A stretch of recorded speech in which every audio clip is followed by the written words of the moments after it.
오늘 하나님의 말씀은 로마서 10장 4절에서 13절 말씀입니다.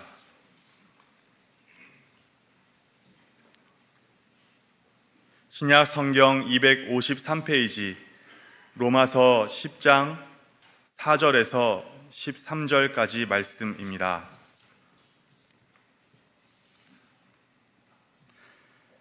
하나님의 말씀입니다. 그리스도는 모든 믿는 자에게 의를 이루기 위하여 율법의 마침이 되시니라. 모세가 기록하되 율법으로 말미암는 의를 행하는 사람은 그 의로 살리라 하였거니와 믿음으로 말미암는 의는 이같이 말하되 내 마음에 누가 하늘에 올라가겠느냐 하지 말라 하니 올라가겠느냐 함은 그리스도를 모셔 내리려는 것이요 혹은 누가 무저갱에 내려가겠느냐 하지 말라 하니 내려가겠느냐 함은 그리스도를 죽은 자 가운데서 모셔 올리려는 것이라. 그러면 무엇을 말하느냐? 말씀이 내게 가까워 내 입에 있으며 내 마음에 있다 하였으니 곧 우리가 전파하는 믿음의 말씀이라. 내가 만일 내 입으로 예수를 주로 시인하며 또 하나님께서 그를 죽은 자 가운데서 살리신 것을 내 마음에 믿으면 구원을 받으리라. 사람이 마음으로 믿어 의에 이르고 입으로 시인하여 구원에 이르느니라. 성경에 이르되 누구든지 그를 믿는 자는 부끄러움을 당하지 아니하리라 하니 유대인이나 헬라인이나 차별이 없음이라. 한 분이신 주께서 모든 사람의 주가 되사 그를 부르는 모든 사람에게 부요하시도다. 누구든지 주의 이름을 부르는 자는 구원을 받으리라. 아멘.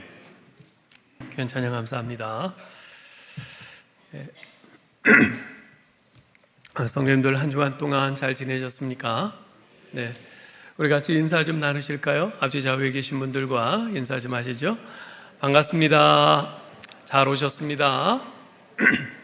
주님의 은혜와 평강이 함께 하시기 바랍니다.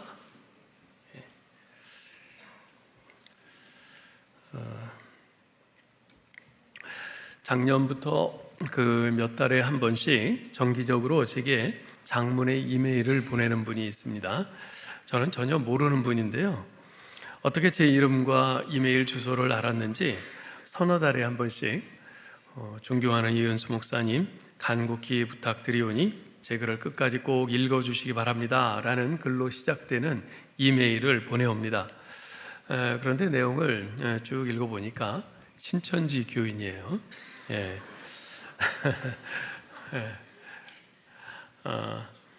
자기가 어떻게 신천지 교인이 되었으며 이만희 총회장, 그 신천지 교인들은 그 교주인 이만희 씨를 이만희 총회장이라고 이렇게 부르더라고요. 이만희 총회장이야말로 예수 그리스도의 대표로서 구원의 참된 중보자라 이렇게 아주 열변을 토하면서 써내려갑니다.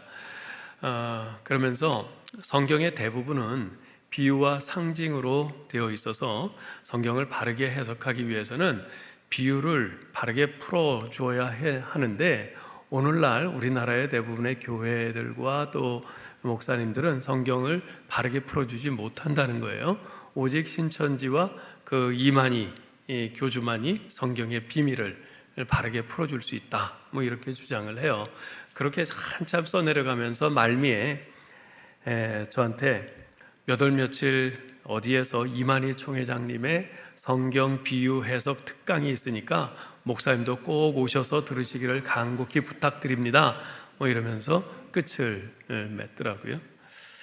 근데 그 내용이 얼마나 긴지 읽는 데만도 10분 이상이 걸려요. 읽는 데만도 10분 이상 걸리니 그 글을 쓰느라고 얼마나 많은 시간을 들였겠어요. 정말 대단한 열심입니다. 생판 얼굴도 모르는 사람한테 그렇게 열심히 이메일을 써서 보내요. 그러나 그 대단한 열심에 감탄하는 만큼 너무나도 안타까웠습니다. 이단에 미혹되어서 쏟아붓고 있는 그 열심은 그를 점점 더 진리에서 멀어지게 하고 결국 멸망을 향해 달려가게 하고 있기 때문에 그렇습니다. 여러분, 하나님을 향한 열심은 매우 귀한 것입니다. 뜨뜻미지근하게 설렁설렁 섬기는 것보다 열정적으로 열심히 섬기는 것이 훨씬 값진 것이죠. 그러나 그 열심의 방향이 하나님의 방향과 다를 때는 어떨까요? 그 열심의 방식이 하나님의 방식과 다를 때는 어떨까요? 그때도 열심이 소중하다고 그렇게 말할 수 있을까요? 그렇지 않을 것입니다. 나의 열심은 그 방향과 방식이 하나님의 방향 및 방식과 일치해야 값지고 의미가 있는 것입니다. 이스라엘은 하나님을 향한 열심을 가지고 있는 민족이었습니다. 그러나 그들의 열심은 올바른 지식에 근거한 열심이 아니었죠. 그래서 사도 바울은 2절 3절에서 이렇게 말합니다. 읽어볼까요? 내가 증언하노니 그들이 하나님께 열심히 있으나 올바른 지식을 따른 것이 아니니라. 하나님의 의를 모르고 자기의 의를 세우려고 힘써 하나님의 의에 복종하지 아니하였느니라. 그들의 열심은 하나님의 의를 따르려는 열심이 아니라 자기 의를 세우려고 애쓰는 열심이었습니다. 그들의 열심의 방향과 방식은 하나님의 방향 및 방식과 일치하지 않았던 겁니다. 그 결과 그들이 열심을 내면 낼수록 그들의 바램과는 달리 정반대로 하나님께로부터 멀어져 가고 말았죠. 그래서 사도 바울은 참으로 안타까운 심정으로 다시 한번 참된 구원의 길에 대해서 설명을 합니다. 그런 바울의 설명은 두 가지 내용으로 이루어져 있습니다. 그럼 먼저 유대인들이 열심히 애쓰는 그 율법의 행위로는 왜 구원을 받을 수 없는가에 대해서 언급을 하고요. 그런 후에 그렇다면 어떻게 해야 구원을 얻을 수 있는가에 대해서 이야기를 합니다. 이것을 차례로 좀 살펴보겠습니다. 먼저 율법의 행위로는 왜 안 되는가 하는 것입니다. 여러분, 율법이 뭐죠? 율법은 하나님이 주신 법입니다. 하나님 나라의 법입니다. 구원받는다는 말은 하나님 나라에 들어간다는 말과 같은 뜻입니다.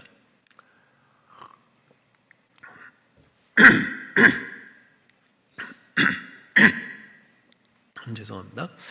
자, 그렇다면 하나님 나라의 법인 율법을 잘 지킨다는 것은 그 사람이 하나님 나라에 들어갈 자격이 있음을 입증해 주는 것입니다. 즉 구원받을 자격이 있다는 거죠. 5절에서 바울은 그 말을 하고 있습니다. 읽어볼까요? 모세가 기록하되 율법으로 말미암는 의를 행하는 사람은 그 의로 살리라 하였거니와. 율법을 온전히 다 지켜 행하면 분명히 구원받습니다. 참으로 율법을 완전하게 지킬 수 있는 사람이 있다면 그 사람은 하나님께 영생을 보답으로 받을 것입니다. 그러나 그 누구도 율법을 완전하게 다 지켜 행할 수 있는 사람은 없습니다. 아마도 율법을 완전하게 지킨다는 말이 율법에 기록된 법 조문들을 외형적으로 준수하는 것만을 의미한다면 유대인들 가운데 적지 않은 사람들이 이에 해당되었을 겁니다. 물론 사도 바울도 그 중에 한 자리를 차지했을 겁니다. 자, 그런데 원래 율법을 제정하신 분이 누굽니까? 예수님이세요. 그렇다면 그 율법의 의미에 대해서 가장 정확하게 해석해 주실 수 있는 분은 누구겠습니까? 바로 예수님이시죠. 예수님께서 율법 준수에 관해서 산상수훈에서 이렇게 말씀하셨습니다. 읽어볼까요? 옛사람에게 말한 바 살인하지 말라, 누구든지 살인하면 심판을 받게 되리라 하였다는 것을 너희가 들었으나 나는 너희에게 이르노니 형제에게 노하는 자마다 심판을 받게 되고 형제를 대하여 나가라 하는 자는 공회에 잡히게 되고 미련한 놈이라 하는 자는 지옥불에 들어가게 되리라. 또 간음하지 말라 하였다는 것을 너희가 들었으나 나는 너희에게 이르노니 여자를 보고 음욕을 품는 자마다 마음에 이미 간음하였느니라. 즉 율법의 조문들을, 법조문들을 외형적으로 지키는 것만으로는 율법을 제대로 지켰다고 할 수 없다는 겁니다. 겉의 행동으로 드러나지 않는 나의 속마음까지도 율법의 내용들을 존중하고 지켜야 한다는 겁니다. 그래야만 비로소 율법을 온전히 지켰다고 할 수 있는 것이죠. 그래서 예수님께서는 마태복음 5장 20절에서 이렇게 말씀을 하세요. 읽어볼까요? 내가 너희에게 이르노니 너희 의가 서기관과 바리새인보다 더 낫지 못하면 결단코 천국에 들어가지 못하리라. 예수님께서는 서기관과 바리새인을 콕 집어 말씀하십니다. 이들은 여러 가지 의미에서 당시 이스라엘에서 가장 주목받던 사람들이었어요. 여러분, 서기관이 뭐 하는 사람이죠? 성경을 손으로 필사하는 일을 담당했던 사람들입니다. 그들은 시간의 대부분을 율법을 연구하고 해석하고 가르치는 데 썼던 사람들입니다. 그들의 생활은 율법과 함께 사는 생활이었고요. 그런 이유로 일반 백성들은 그들을 우러러보면서 존경했죠. 바리새인들은 그들의 거룩한 생활 때문에 주목을 받던 사람들이었습니다. 이 바리새라는 말은요, 분리 또는 구별이라는 뜻입니다. 그들은 구약 성경이 요구하는 것 이상으로 더욱 엄격한 생활 규칙 및 규례를 만들어냈어요. 예를 들어서 율법에선 안식일을 거룩히 지키라, 하나님께서 이렇게 명령을 하셨는데, 바리새인들은 이 계명에 360가지의 세부 조항들을 작성을 해서 안식일 규례를 쭉 리스트로 만들었습니다. 또한 율법에서는 1년에 단 한 번만 금식할 것을 요구했는데, 그들은 일주일에 2번씩 금식할 것을 규례로 정했어요. 무려 100배를 더 하는 거죠. 이렇게 해서 그들은 다른 사람들보다 자신들이 더욱더 철저하게 율법을 지킨다, 우리는 이렇게 거룩하다, 그렇게 자신들을 다른 사람들과 구별하고 분리시켰습니다. 그 결과 모든 이스라엘 백성들은 서기관들과 바리새인들을 신앙생활의 모범이요 표준으로 생각을 했죠. 저들은 정말 율법에 따라 성경적으로 사는 사람들이야, 저들이야말로 성경이 말씀하는 의로운 삶의 표준이야, 이렇게 생각을 했어요. 이처럼 서기관과 바리새인들은 속마음으로야 어떻든 일단 외적인 행동으로는 율법을 철저히 지키려고 했던 사람들입니다. 그런데 예수님께서는 천국에 들어가려면 그것 가지고서는 안 된다고 하세요. 그들의 의는 천국에 들어가지 못하는 의라는 것입니다. 그것보다 훨씬 더 뛰어난 의라야 천국에 들어갈 수 있다는 겁니다. 자, 그러면 서기관들과 바리새인들의 의는 무엇이고 그보다 더 나은 의, 천국에 들어갈 수 있는 의는 무엇일까요? 서기관과 바리새인의 의는 철저히 외적인 의였습니다. 그들은 율법의 계명들을 지키는 것만으로 부족해서 수많은 규례들과 수없이 많은 조항들을 첨가하여 철저하게 지켰지만은 그것은 어디까지나 그들의 외적인 행동에 국한될 뿐이었습니다. 그래서 예수님께서, 우리가 신약성경에 보면, 복음서에 보면 예수님께서 그들을 책망하고 꾸짖으실 때 가장 많이 사용하신 말씀이 뭐였습니까? 외식하는 자들아, 외식하는 자들아, 회칠한 무덤 같은 자들아 그랬어요. 외식하는 자가 뭡니까? 겉다르고 속다르다는 겁니다. 회칠한 무덤 같은 자들아, 무슨 말입니까? 위선자라는 거죠. 겉보기에는 팬트칠을 멋있게 해가지고 정말 멋진 건물이다 뭐 이렇게 보일지 모르지만 그 속에는 시체가 썩어가는 거예요. 바로 이러한 외적인 의로는 부족하다고 말씀하십니다. 그것으로는 결코 천국에 들어갈 수 없다고 하세요. 겉의 행동으로 드러나지 않는 나의 속마음까지도 율법의 내용들을 존중하고 지켜야 한다는 것입니다. 그래야만 비로소 율법을 온전히 지켰다고 할 수 있는 겁니다.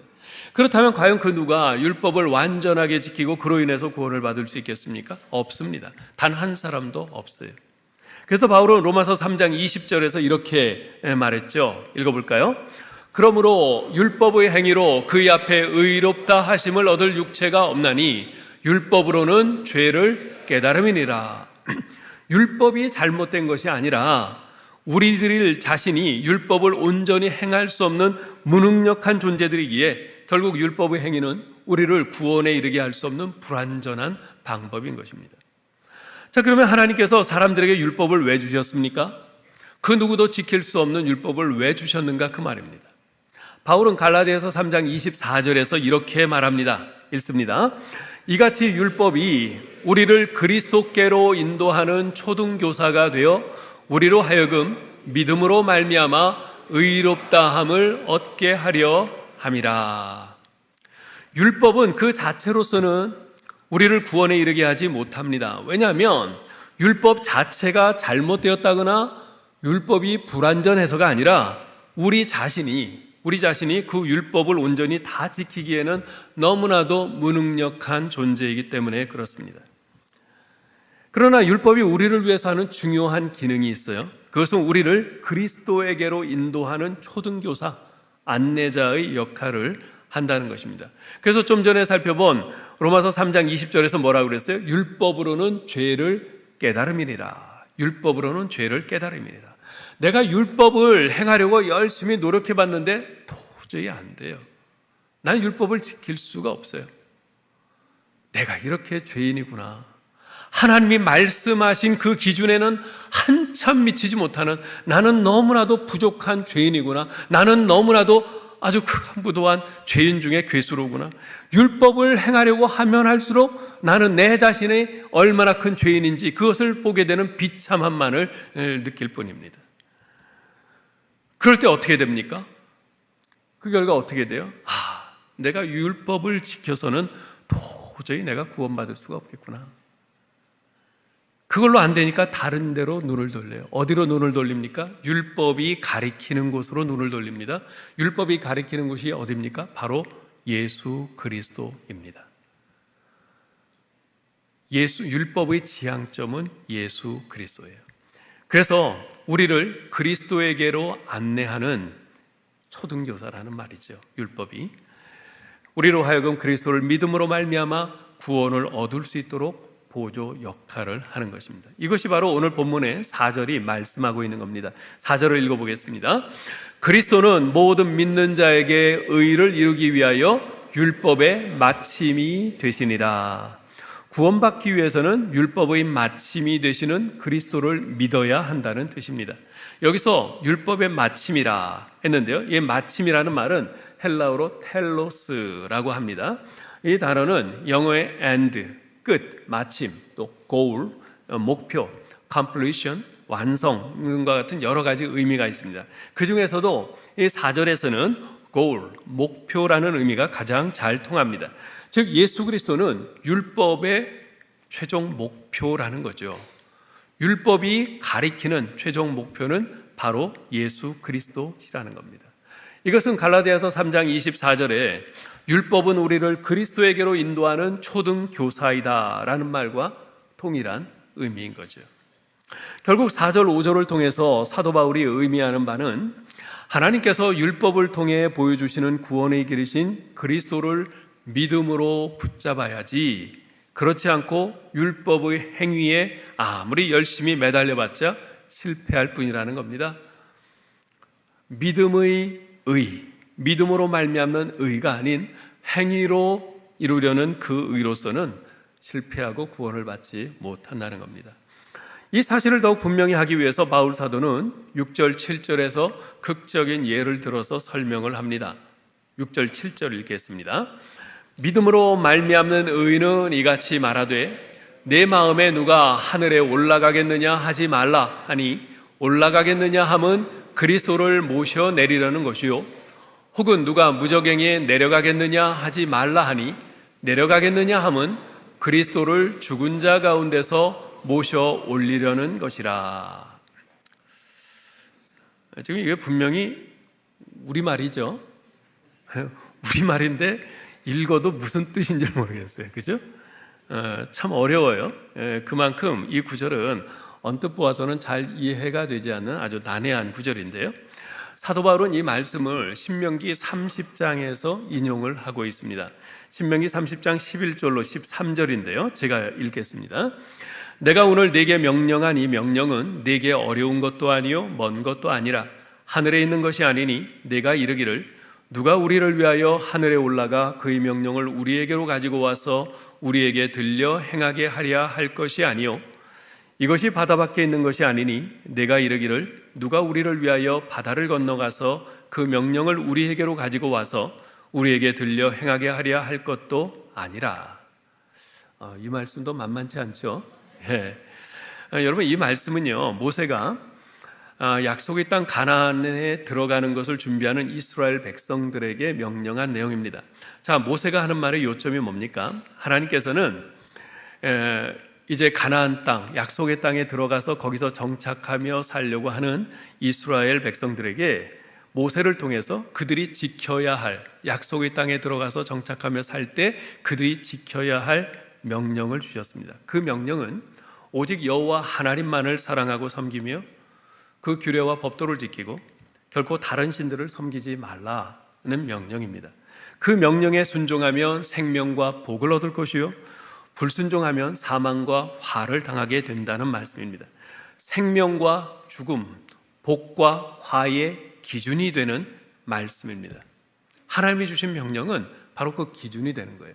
그 기준이 되는 말씀에 순종하면 생명과 복이요, 불순종하면 죽음과 화라는 겁니다. 그러니 이 말씀, 이 명령이 얼마나 중요합니까? 그들이 멸망하지 않고 살기 위해서는 어떻게든 그 말씀을 꽉 붙들어야 합니다. 없으면 어떻게 해서든지 그 말씀을 찾아서 그것을 손에 꽉 쥐어야 합니다. 그런데 하나님께서는 이미 그 말씀을 그들에게 주셨어요. 이어지는 30장 14절에 보면 이렇게 말씀합니다. 오직 그 말씀이 내게 심히 가까워서 내 마음에 있은즉 네가 이를 행할 수 있느니라. 하나님께서 이미 그 말씀을 그들에게 주셨기에 그들이 그 말씀, 생명과 복을 얻는 그 말씀을 찾아서 이 말씀이 어디 있지 하면서 그 말씀을 찾아서 하늘로 가거나 저 멀리 바다 가거나 여기저기 헤매고 다닐 필요가 없다는 겁니다. 그런 노력을 할 필요가 없다는 겁니다. 즉 그들 스스로 여기저기 다니면서 그 말씀을 찾아 소유하는 그들 자신의 행위로 말미암는 의가 아니라 하나님께서 주신 말씀을 믿음으로 받아 소유하는 그 믿음의 의를 얻었다는 겁니다. 바울은 이것을 우리가 예수 그리스도를 소유함으로 얻는 믿음의 의에 그대로 적용하고 있습니다. 즉 우리가 의롭다함을 받기 위해서는 예수 그리스도가 필요한데 우리의 구원자이신 예수 그리스도를 모시려고 하늘에까지 올라가서 찾아다닐 필요도 없고 또한 죽은 자들에게 저 무저갱까지 내려가서 찾아다닐 필요가 없다는 겁니다. 왜냐하면 성부 하나님께서 독생자 예수 그리스도를 구원자로 우리에게 보내주셨거든요. 우리가 찾아다니기 전에 이미 먼저 우리에게 보내주셨거든요. 예수 그리스도께서 친히 우리에게 먼저 오셨거든요. 우리가 그분을 찾아간 것이 아닙니다.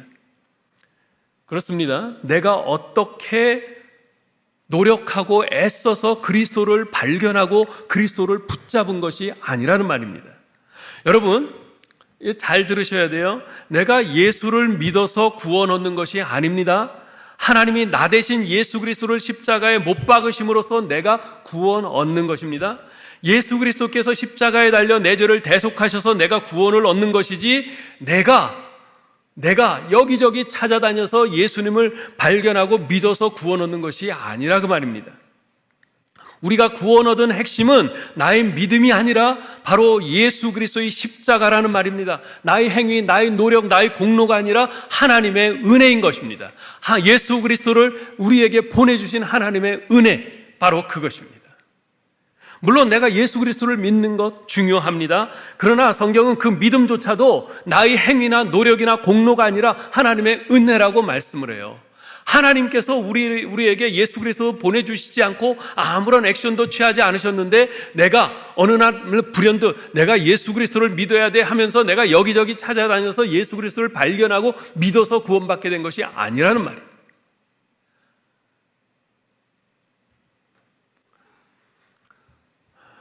우리가 아직 죄인 되었을 때에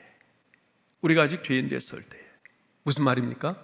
우리가 하나님께 등 돌리고 살 때에 예수 그리스도는 거들떠보지도 않을 때에 세상만 바라보고 살 때에 그때에 하나님께서 우리를 사랑하사 우리에게 독생자 예수 그리스도를 보내주셔서 우리가 비로소 예수 그리스도의 은혜로 믿고 구원받을 수 있게 되었다는 겁니다.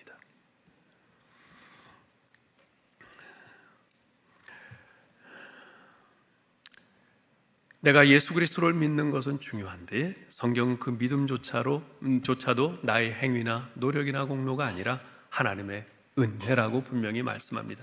그래서 에베소서 2장 8절 9절에서 말씀하죠. 읽어볼까요? 너희가 그 은혜를 인하여 믿음으로 말미암아 구원을 얻었나니 이것이 너희에게서 난 것이 아니요 오직 하나님의 선물이라. 행위에서 난 것이 아니니 이는 누구든지 자랑하지 못하게 하려 함이니라. 이것이 너희에게서 난 것이 아니요 오직 하나님의 선물이라고 그랬어요. 이것이 뭡니까? 바로 구원 얻는 믿음입니다. 믿음으로 말미암아 구원 얻었나니 구원 얻는 그 믿음, 그것이 우리에게서 난 것이 아니란 말입니다. 내가 믿어야지 해서 믿게 된 것이 아니란 말입니다. 하나님께서 선물로 주신 것이라는 말입니다. 그렇기 때문에 내가 예수 믿는다는 것에 대해서 누구에게도 나는 자랑할 수가 없는 겁니다. 그 믿음이 내게서 생긴 것이 아니라 하나님이 선물로 주셔서 내가 비로소 예수를 믿을 수 있게 된 것이기 때문에, 하나님께서 먼저 나를 찾아오시고 은혜를 베푸사 죄인된 나의 비참한 실상을 보게 하시고 깨닫게 하셨기에 비로소 내가 구원자이신 예수 그리스도를 의지하고 믿게 된 것이지, 하나님은 그저 가만 계시고 아무런 액션을 취하지 않으시는데 내가 먼저 나 구원받아야 돼 생각을 하고 예수 그리스도를 찾고 내가 먼저 그분께 스스로 나아간 것이 아니라는 말입니다. 이렇듯 내가 노력해서 얻은 구원이 아니요 하나님께서 은혜를 베푸셔서 얻은 구원이기에 우리 신자는 그저 감사하고 겸손해야 하는 것이죠. 자, 그러면 두 번째로 어떻게 구원을 받을 수 있는가? 9절에서 이렇게 말씀합니다. 읽어볼까요? 내가 만일 내 입으로 예수를 주로 시인하며 또 하나님께서 그를 죽은 자 가운데서 살리신 것을 내 마음에 믿으면 구원을 얻으리니, 사람이 구원받기 위해서는 두 가지 사실을 고백하고 믿어야 한다고 말씀합니다. 물론 이것은 먼저 하나님께서 우리에게 다가오시고 먼저 우리를 선택하시고 우리에게 믿음을 주시는 것을 전제로 하는 겁니다. 하나님께서 먼저 그렇게 액션을 취하셔서 우리에게 다가오십니다. 그런데 우리 쪽에서 그 은혜를 받고 해야 될 것이 있어요. 그것은 두 가지 사실을 고백하고 믿어야 한다는 겁니다. 하나는 예수는 주님이시다 하는 것이고요, 다른 하나는 예수는 죽은 자 가운데서 부활하셨다 하는 것이에요. 자, 이 두 가지를 좀 생각을 해보죠. 첫째로 예수는 죽은 자 가운데서 부활하셨다, 이것을 믿고 고백해야 한다고 합니다. 그런데 이렇게 말하면은 혹시 이런 질문을 하실 분이 있을지 모르겠어요. 목사님, 우리 기독교 신앙의 핵심은 예수 그리스도의 십자가의 죽음과 부활인데 어째서 바울은 예수님의 십자가 죽음은 빼고 예수님의 부활을 믿어야 한다 이렇게 말씀하는 걸까요? 그렇죠? 분명히 우리 기독교 신앙의 핵심은 예수 그리스도의 십자가 죽음과 부활입니다. 근데 여기서 예수는 죽은 자 가운데서 부활하셨다, 부활만 부각되고 있는 것 같아요. 근데 그렇지 않습니다. 여기서 예수는 죽은 자 가운데 부활하셨다는 말 속에는 예수님의 십자가 죽음이 이미 전제되어 있는 겁니다. 그래서 이 말에는 예수님의 십자가 죽음과 부활 두 가지가 같이 들어있는 겁니다. 어쨌든 예수는 죽은 자 가운데서 부활하셨다라고 하는 말은 예수님은 우리의 완전한 구원자시다라는 의미입니다. 로마서 4장 25절에서 바울이 이렇게 말했죠. 읽어볼까요? 예수는 우리 범죄함을 위하여 내어줌이 되고 또한 우리를 의롭다 하심을 위하여 살아나셨느니라. 예수님이 살아나신 것은 우리를 의롭다 하심을 위하여, 우리의 구원을 위하여라는 겁니다. 예수님은 우리의 구원자, 구세주이십니다. 그래서 사도 베드로는 사도행전 4장에서 이렇게 말합니다. 읽어보죠. 이 예수는 너희 건축자들의 버린 돌로서 집 모퉁이의 머릿돌이 되었느니라. 다른 이로서는 구원을 얻을 수 없나니 천하 인간의 구원을 얻을 만한 다른 이름을 우리에게 주신 일이 없음이니라. 네? 오직 예수 그리스도만이 유일무이한 구원자시라는 거죠. 이렇게 말하면 어떤 이들은 대번에 반박합니다. 어째서 기독교는 그렇게 배타적이야? 왜 다른 종교는 인정하지 않고 자기들 종교만이 진리이고 유일한 구원의 길이라고 주장하는 거야? 그런 독선이 어딨어? 산에 올라가는 길이 꼭 하나만 있는 것은 아니잖아. 마찬가지로 구원의 길도 자기가 어떤 종교를 믿든 간에 열심히 믿고 성실하게 살기만 하면 구원에 이르게 되는 것 아니겠어? 이렇게 반박을 합니다. 이런 주장은 매우 설득력이 있어 보여요. 그러나 여러분, 구원의 길은 내가 정하는 것이 아닙니다. 내가 정하는 것이 아니에요. 우리를 구원하시는 하나님께서 정하시는 겁니다. 그리고 그분은 그렇게 하실 권리가 충분히 있으세요. 저는 지금도 아무리 생각해도 이해하지 못하는 것이 하나 있는데, 여러분, 시계바늘이 왜 꼭 이렇게 도는지, 이 방향으로 도는지 모르겠어요. 이 세상에 수십억, 수백억 개의 시계들이 있을 텐데 그 많은 시계들 시계바늘이 다 이 방향으로 돌아요. 그죠? 달리 도는 거 있으신가요? 네? 다 이렇게 돌아요. 왜 이렇게 돌지? 이 방향으로 돌아야만 시간이 잘 맞는 건가? 그렇지는 않을 거예요. 거꾸로 이 방향으로 돌려도 역시 그거 컨트롤만 잘 해놓으면 시간 정확하게 맞게끔 그렇게 할 수 있습니다. 근데 왜 모든 시계를 천편일률적으로 다 이 방향으로 돌게 하는가? 도무지 이해가 안 돼요. 네? 그것은 처음 시계를 만든 사람이 그렇게 정했기 때문인 거예요. 그죠? 그것에 대해서 누구도 거기에 대해서 항의하는 사람 없어요. 저같이 이상한 사람 빼군요. 네? 다들 아무 생각 없으시잖아요. 그죠? 마찬가지입니다. 인간을 창조하신 하나님, 타락한 인간을 사랑하셔서 구원하시려는 하나님, 그 하나님께서 구원의 방법으로서 자기의 아들 예수 그리스도를 구세주로 믿어야 한다고 청하신 거예요. 우리에게 구원을 주실 수 있는 유일한 분인 그분이 바로 그렇게 정하신 거예요. 우리를 구원하시는 분, 주권자이신 하나님께서 그렇게 정하셨다면 우리의 바른 자세는 그것에 대해서 왈가왈부할 것이 아니라 겸손하게 그대로 받아들이고 따르는 것일 것입니다. 그렇죠? 여러분, 예수님은 구세주이십니다. 예수님만이 구세주이십니다. 예수님 외에 다른 것으로는 우리 하나님께로 갈 길이 없습니다. 예수님만이 우리의 유일한 구원의 문이십니다. 둘째로, 우리가 구원받기 위해서 꼭 믿고 고백해야 할 것은 예수님은 주님이십니다 라는 고백입니다. 주 또는 주님이라는 말은요, 헬라어로 큐리오스라고 합니다. 이 말은 성경에서 하나님 또는 주인의 의미로 사용됐습니다. 근데 어떤 의미로 사용되었든지 공통되게 그 안에 담겨있는 개념은 뭐냐면 이 단어가 통치 또는 다스림의 의미를 가지고 있다는 겁니다. 즉 내가 어떤 사람을 주님이라고 부른다는 것은 그 안에 주인님, 저는 당신의 다스림을 받는 종입니다. 분부만 내리십시오. 그대로 순종하겠습니다. 이런 의미가 내포되어 있는 겁니다. 그래서 성경에 보면요, 사라가 자기 남편 아브라함을 내 주여라고 그렇게 부르는 장면이 나옵니다. 그것은 남편을 주인처럼 여기고 무슨 말이든지 다 그대로 따르겠다는 표현인 거죠. 이것은 우리 하나님에 대해서도 예수님에 대해서도 마찬가지입니다. 참된 구원받는 믿음은 예수님을 주로 고백하는 믿음입니다. 왜 그렇습니까? 만일 예수님이 날 구원하시기 위해서 자신의 생명을 대신 내어주셨다면 이제부터 내 생명은 더 이상 내 것이 아닙니다. 나는 그분께 생명이 빚을 진 것이기 때문에 내 생명은 그분의 것입니다. 이런 자세가 은혜를 아는 사람의 마땅한 도리 아니겠습니까? 그런데 만일 예수님이 내 생명의 구원자라고 말하면서도 그분을 내 생명의 주인으로 인정하지 않는다면 어떻게 그것이 생명의 빚을 진 사람의 마땅한 태도라고 할 수 있겠어요? 예수님을 주님으로 고백하는 믿음이 참된 구원받는 믿음입니다. 그래서 사도 바울은 입으로 시인하고 마음으로 믿어야 구원을 얻는다고 말합니다. 10절을 읽어볼까요? 사람이 마음으로 믿어 의에 이르고 입으로 시인하여 구원에 이르느니라.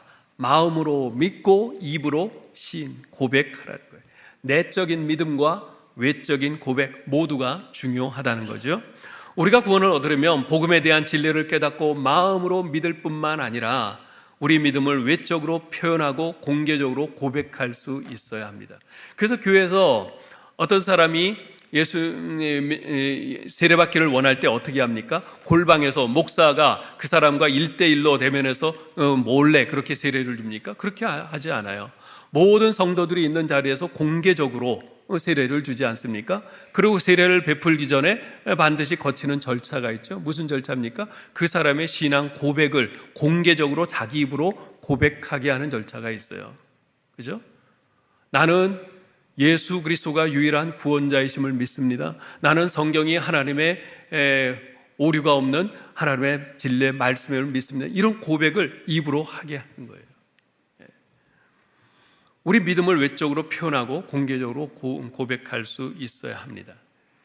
만약 어떤 사람이 예수님은 나의 구주시며 나의 주님이십니다 라고 입술로 고백할 뿐만 아니라 마음으로 믿는다면 그는 참신자입니다. 만약 어떤 사람이 그러한 내용을 입술로 고백은 하지만 마음으로 믿지는 않는다면 그는 가짜 신자입니다. 만약 어떤 사람이 그러한 내용을 마음으로 믿기는 하지만 입술로 고백은 하지 않는다면 그는 연약한 신자입니다. 만약 어떤 사람이 그러한 내용을 마음에 믿지도 않고 입술로 고백하지도 않는다면 그는 기독교와는 전혀 무관한 사람입니다. 이 가운데서 우리가 가장 경계해야 할 사람은 입술로 고백은 하지만 마음으로 믿지 않는 가짜 신자입니다. 사람들이요, 종교적 환경에 익숙해지면 그 종교적 행위들에 대해 모방도 능히 할 수 있습니다. 어려서부터 부모님이 다 예수 믿고 교회 다니는 기독교 집안에서 태어났다. 그러면 어려서부터 부모님이 데리고 교회 주일마다 교회 갈 거 아니에요? 교회 가서 예배도 늘 드립니다. 또 기도하는 것도 듣습니다. 찬송하는 거 듣습니다. 또 본인도 기도합니다. 또 찬송도 불러요. 성경도 읽습니다. 남들처럼 신앙 고백도 합니다. 사도신경, 주기도문을 줄줄 외우기도 합니다. 교회 봉사도 해요. 내가 실제로 믿지는 않지만 그런 종교적 환경에 어려서부터 익숙하니까 거부감 없이 그렇게 할 수 있는 거예요. 그러나 마음엔 믿지 않는 거죠. 남들이 볼 때는 저 사람 참 신앙 좋은 사람 같다, 그렇게 말을 하는데 그렇지 않은 거예요. 심지어 직분자들 중에도 그런 사람이 있습니다. 오래전 수지에 있는 그 지구촌교회 원로 목사이신 이동훈 목사님의 그 간증을 들은 적이 있는데 그때 그분이 그런 고백을 하시더라고요. 대학생 때 일이었는데요. 어느 일요일 날 길을 가는데 교회 앞에서 어떤 아주머니들이 길에서 자기를 붙잡으면서 오늘 교회에서 좋은 말씀이 있으니까 듣고 가라고 막 권유를 하더래요. 그래서 다른 할 일도 없고 바쁜 일도 없고 시간도 있고 해서 교회로 들어갔대요.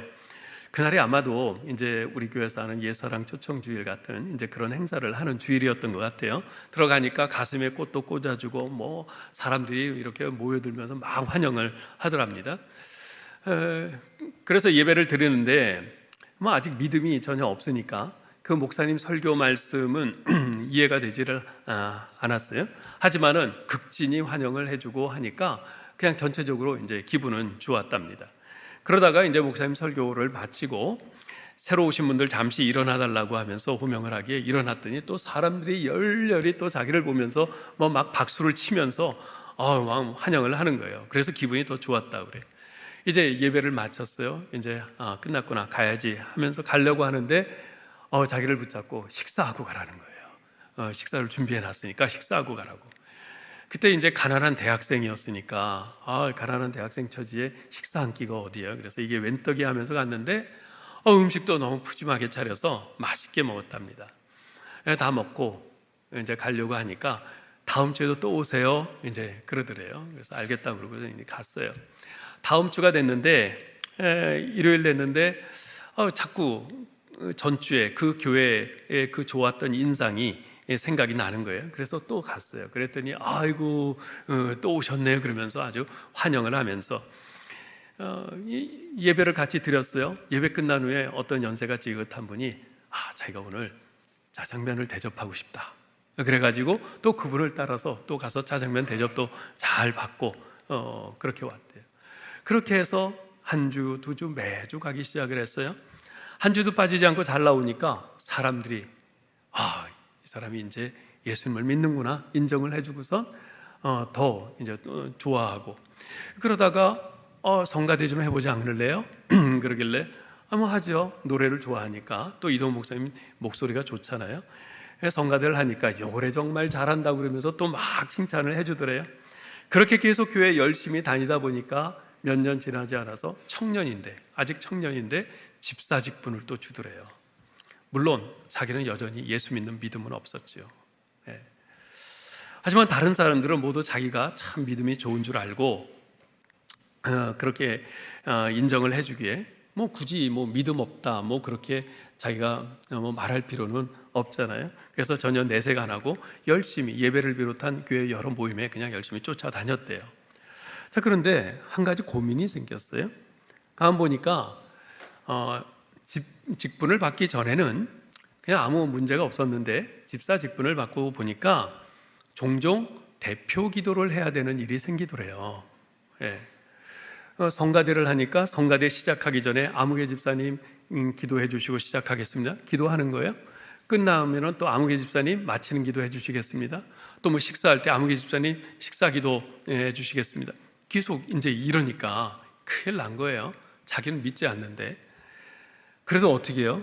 또 안 할 수는 없고, 그래서 이제 그 상황에 따른 기도문을 열심히 다 적었대요. 성가 연습 하기 전에 기도문, 마칠 때 기도문, 식사 기도문, 뭐 이런 기도문들을 상황별로 열심히 적어가지고 그 종이를 가슴에 품고 이제 다니는 거죠. 근데 어느 날 자기 순서가 아닌데 갑자기 성가대 마침 기도를 해달라고 성가대장님이 그러더래요. 좀 당황이 됐죠. 그렇지만 뭐 늘 준비해 갖고 있는 게 있으니까 뭐 여유 있게 좀 하리라 하고선 손을 넣었는데 안 갖고 온 거예요. 하지만 어떡합니까? 못한다고 할 수도 없고 하는 수밖에요. 그래서 일단 시작을 했어요. 하나님 아버지. 근데 시작을 했는데 그때까지만 해도 자기는 잘할 수 있을 걸로 생각을 했대요. 뭐 워낙 말씀 잘하시잖아요. 그리고 뭐 들은 풍월이 있으니까 수년 동안 교회 다니면서 들은 풍월이 있으니까 잘할 수 있을 걸로 생각을 했는데 그날은 아버지 하나님 그 한마디 하고 나니까 앞이 깜깜해지더라는 거예요. 아무 생각도 안 나더래요. 무슨 말을 해야 될지 모르겠더라는 거예요. 그래서 한동안 침묵을 지키다가 다시 한번 하나님 아버지 했는데 여전히 깜깜. 입술은 바짝바짝 마르고 속은 타고 진땀은 흐르고 정말 어쩔 줄 모르고 있는데 그때 어떤 분이 주여 그러더래요. 그러자 또 다른 분이 주여, 이쪽에서도 주여. 와, 얘 더 미치겠는 거예요. 그렇게 몇 분을 버티다가 간신히 안 되겠다, 예수님의 이름으로 기도합니다. 그렇게 하고 끝냈대요. 그런데요, 이제 창피해서 사람들 얼굴을 어떻게 보나 그러면서 고개를 푹 숙이고 있는데 사람들이 오더니 너도 나도 오늘 집사님 은혜 정말 은혜 받았어요. 자기가 한 거는 하나님 아버지 그 두 마디밖에 없는데 너무 은혜 받았다는 거예요. 예.